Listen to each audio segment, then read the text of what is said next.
ঈশ্বরদীস্থ পারমাণবিক বিদ্যুৎ উৎপাদন কেন্দ্রের নিকটস্থ রূপপুর মোড় এলাকায় অবৈধ স্থাপনা উচ্ছেদ করেছে প্রশাসন। ঈশ্বরদী থেকে মতিয়ার রহমান জানান, শনিবার সকালে রূপপুর মোড় ও জয়নগর গ্রিন সিটি এলাকায় এই অভিযান পরিচালিত হয়।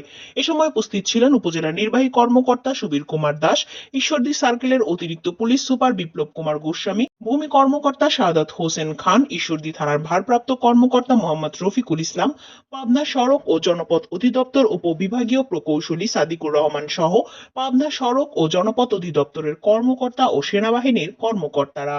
এ সময় রাস্তার দুই পাশে দোকানপাট, হোটেল, রেস্টুরেন্ট সহ অবৈধভাবে দখল করে রাখা মোট 120টি অবৈধ স্থাপনা উচ্ছেদ করা হয়। Está aqui,